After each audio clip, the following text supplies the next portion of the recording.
শিশু বাচ্চাদের মারধর করলে আপনার জীবনে একটি বিপদ নেমে আসবেই। কেউ আপনাকে রক্ষা করতে পারবে না। বাচ্চাদের গায়ে হাত তোলা নিয়ে আল্লাহর রাসূল সাল্লাল্লাহু আলাইহি ওয়াসাল্লামের একটি স্পষ্ট সতর্কবার্তা আছে। প্রিয় দর্শক, ভিডিওটি শেষ পর্যন্ত দেখুন, কেননা যাদের বাচ্চা অত্যাধিক দুষ্টুমি করে, অনুগত নয়, বাবা মায়ের কথাবার্তা শুনতে চায় না, তাদের ক্ষেত্রে আল্লাহর রাসূলের পরামর্শ আছে, না মেরে একটি বিশেষ আমলের মাধ্যমে ঠিক করা যায়। কিন্তু আপনি যদি বাচ্চার গায়ে হাত তোলেন, তাহলে আপনার জীবনে এক বড় বিপদ নেমে আসবে। অনেক মানুষের জীবন পরিবার ধ্বংস হয়ে গেছে ছোট কচি কাঁচা শিশুদের গায়ে হাত তুলে।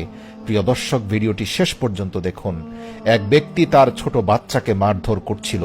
এই দৃশ্য দেখা মাত্র হযরত আলী রাদিয়াল্লাহু তাআলা আনহু দ্রুত সেই ব্যক্তির নিকটে গেলেন এবং ঝট করে তার হাত ধরে ফেললেন। ধরে হ্যাঁচকা টান দিয়ে নিজের কাছে এসে বললেন, হে আল্লাহর বান্দা, নিজের উপর জুলুম করছো কেন? তুমি কি তোমার নিজের জীবনকে ভালোবাসো না? তখন সেই ব্যক্তি অবাক হয়ে বলল, হে আলী, আল্লাহর রাসূলের প্রিয় ভাই, আপনি এসব কি বলছেন? আমি তো এই দুষ্ট বাচ্চাটাকে শিক্ষা দিচ্ছি, নিজের উপর জুলুম করছি কোথায়? তখন হযরত আলী বললেন, আমি দেখতে পাচ্ছি তুমি নিজ হাতে নিজেকে ঘায়েল করছো।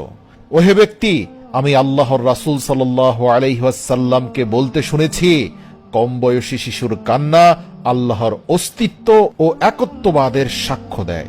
মনে রাখবে, যখন নিষ্পাপ শিশুরা ঘুমের মধ্যে হাসে, তখন তাকে ঘুমের মধ্যে নবী মুহাম্মদ ও রাসূল সাল্লাল্লাহু আলাইহি ওয়াসাল্লামের পরিবারের দর্শন করানো হয়। হে আল্লাহর বান্দা, এই কথা কখনো ভুলবে না যে যখন শিশুর দেহে রূহ আসে এবং যতদিন সে সমস্ত গুনাহ থেকে নিষ্পাপ থাকে, ততদিন পর্যন্ত আল্লাহর ফেরেশতারা আল্লাহ তাআলার রহমত এবং বরকত সহকারে সেই মাসুম বাচ্চার আশপাশে অবস্থান করতে থাকে। তোমার এই বাচ্চা গুনাহ থেকে পবিত্র, জুলুম থেকে পবিত্র, হিংসা বিদ্বেষ থেকে পবিত্র, সব ধরনের ঘৃণা নিন্দা থেকে পবিত্র। একবার কি ভেবে দেখেছ, এই সকল বিষাক্ত চিন্তা থেকে তুমি নিজে কি পবিত্র? অবশ্যই নয়। ইতিমধ্যে তোমার অন্তর হিংসা বিদ্বেষ দ্বারা কলুষিত হয়েছে, ঘৃণা নিন্দা দ্বারা কলুষিত হয়েছে, হালাল হারাম দ্বারা কলুষিত হয়েছে। কিন্তু এই শিশু নিষ্পাপ। ভেবে দেখো তুমি কি করছো। তুমি একজন পাপী ব্যক্তি হয়ে আল্লাহ পাকের নিষ্পাপ বান্দার উপর জুলুম করছো, যার ফলাফল স্বরূপ আল্লাহ যে কোনো মুহূর্তে তোমার উপরে আসমানি জমিনি বালা মুসিবত নাজিল করতে পারেন।